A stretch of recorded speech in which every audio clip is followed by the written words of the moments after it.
Ustaz, bagaimana dengan konflik peperangan yang terjadi di Palestina dengan Israel? Saya jelaskan singkat, karena saya punya kewajiban untuk menyampaikan itu. Saya memang atas izin Allah, saya dipercaya untuk menjadi bagian dari dari bagian yang menyampaikan Islam dengan penuh rasa damai. Bahwa konflik yang terjadi di Palestina dan Israel, sebenarnya konflik itu bukan konflik baru, Bapak Ibu Saudaraku. Tapi konflik itu sudah terjadi dari 3000 tahun yang lalu. Kerajaan Israel itu dulu dibangun oleh Nabi Allah Daud alaihissalam dengan putranya Sulaiman alaihissalam.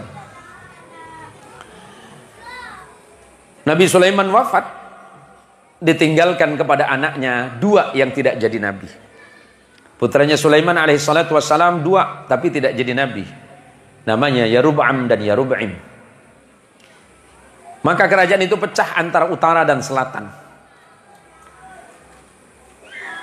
Setelah itu terjadi pertikaian yang tidak pernah berhenti di tanah ini.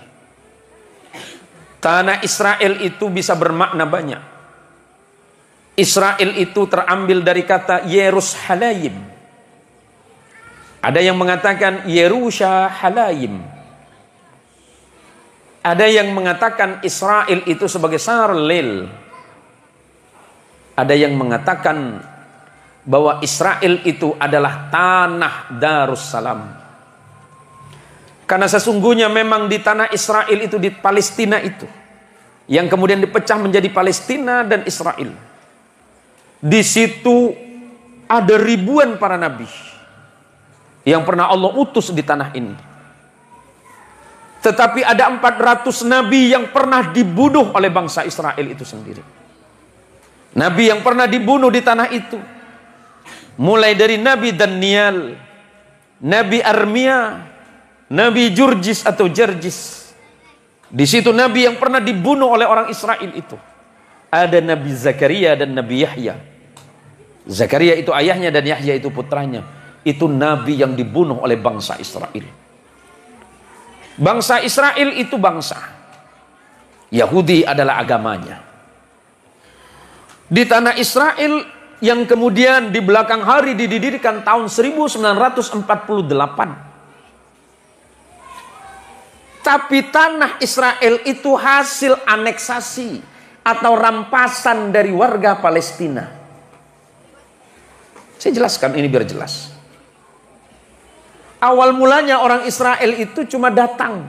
Kapan mereka datang? Datang diselamatkan oleh Nabi Allah Musa alaihi salatu wassalam dari kejaran Fir'aun, kemudian dibawa ke tanah ini. Penduduk aslinya sebenarnya adalah orang Filistin atau Palestin atau Filistin. Orang Filistin atau Palestina berbangsa Arab. Israel, ya suku, itu suku Israel. Agamanya Yahudi. Sedangkan di Palestina, Arab yang mayoritas Islam setelah datangnya Islam kemudian. Apa yang diperebutkan oleh mereka? Saya jelaskan tadi. Di situ ada lahir ada ribuan nabi. Di situ turun 3 kitab suci. Ada Taurat yang turun di Palestina itu. Di tanah ini. Zabur turun di situ. Injil turun di situ. Dan nanti di akhir zaman, karena Nabi Isa lahir di situ. Nabi Isa nanti akan datang di akhir zaman di tanah itu. Untuk memerangi Dajjal, dan Dajjal mati di tempat itu. Ketika berperang yang dipimpin oleh Imam Mahdi bersama Isa alaihi salatu wassalam. Tanah ini memiliki posisi yang sangat penting di tangan umat Islam. Pertama, Nabi kita Muhammad SAW dalam peristiwa Isra dari Makkatul Mukarramah ke Masjidil Aqsa. Masjidil Aqsa ada di tempat ini, di Palestina. Dan dari Masjidil Aqsa ini Nabi Mi'raj ke langit pertama hingga ke-7, hingga ke Sidrah dan Mustawa. Di situ posisi pentingnya.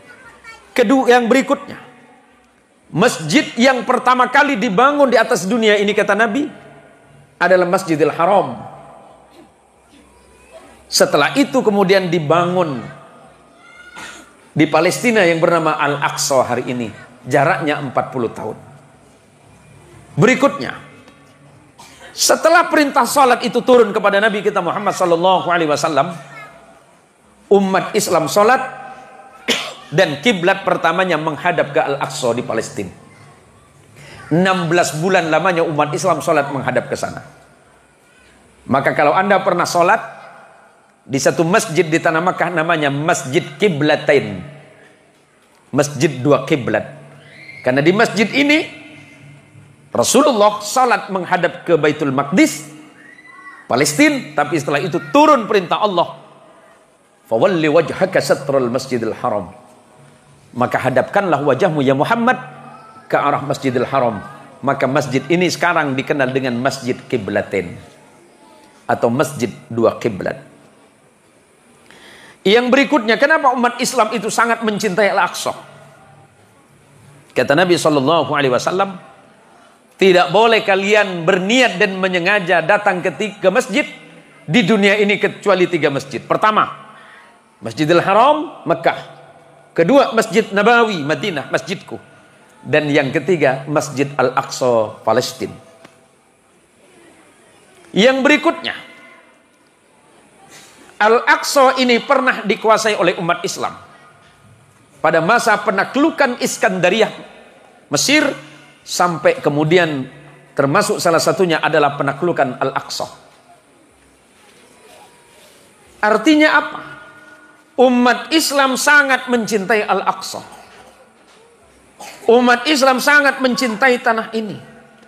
Tanahnya para nabi dan para rasul, di mana wahyu Allah pernah turun di situ. Dan hari ini atas kekejaman bangsa Israel, orang-orang Palestina tanahnya terampas dan hanya tinggal 5% tanahnya. Padahal dulu 100% itu punya Palestina. Apa yang dilakukan oleh Israel hari ini? Menunjukkan kepada kita dan mengajarkan kepada kita. Jangankan kita tidak dimusuhi oleh itu, oleh orang-orang Yahudi. Bahkan nabi mereka sendiri dibunuh karena tidak sesuai dengan keinginan mereka. Yang Allah sebutkan dalam Quran, Bismillahirrahmanirrahim. وَلَتَجِدَنَّ أَشَدَّ النَّاسِ عَدَاوَةً لِلَّذِينَ آمَنُوا الْيَهُودُ وَالَّذِينَ أَشْرَكُوا. Yang paling keras permusuhannya terhadap kalian umat Islam, siapa? Mereka adalah orang-orang Yahudi dan orang-orang musyrik yang membenci kalian. Bagaimana sikap umat Islam di Indonesia? Pertama, mari kita doakan kepada Allah, mudah-mudahan saudara-saudara kita yang di Palestina, di tanah suci ini, yang wafat dalam keadaan perang, wafat di dalam keadaan syahid di jalan Allah Subhanahu wa taala. Dan persoalan ini bisa diselesaikan dengan secepatnya. Dan semoga bangsa ini bisa terbebas dari penjajahan. Kita umat Islam hanya berharap kepada Allah, Allah memberikan pertolongan untuk saudara kita. Lantas, apakah di Palestina itu Islam semua, Ustadz? Ini yang perlu saya jelaskan sebagai penutup. Mayoritas penduduk Palestina itu Muslim. Di tempat ini lahir ulama kita, lahir imam besar kita, yang bernama Imam Muhammad bin Idris Asy-Syafi'i, yang kita kenal dengan Imam Syafi'i, karena secara fikih kita berfikih madhab Syafi'i. Lahirnya di kota Gaza, yang hari ini tengah berperang. Di sebelah sananya ada satu kota namanya Ashkelon. Di dalam bahasa Arab disebut dengan Asqalan. Di situ lahir imam besar ilmu hadis, namanya Imam Ibnu Hajar Al-Asqalani, yang menulis kitab syarah Fathul Bari, syarah kitab Sahih Bukhari. Imam Sufyan Ats-Tsauri juga lahir di situ. Ada banyak sekali ulama-ulama besar yang lahir di tanah ini. Apa yang harus kita lakukan? Kita sangat menolak apa yang terjadi hari ini. Aneksasi, pemaksaan, perampasan hak hidup. Di Palestina mayoritas Muslim. Walaupun orang Nasrani juga banyak. Orang Yahudi juga banyak di situ. Di tanah Israel mayoritas Yahudi. Tetapi orang Islam juga ada. orang Nasrani juga ada. Pemerintah Indonesia sudah mengeluarkan sikap mengecam sekeras-kerasnya tindakan yang dilakukan oleh Israel.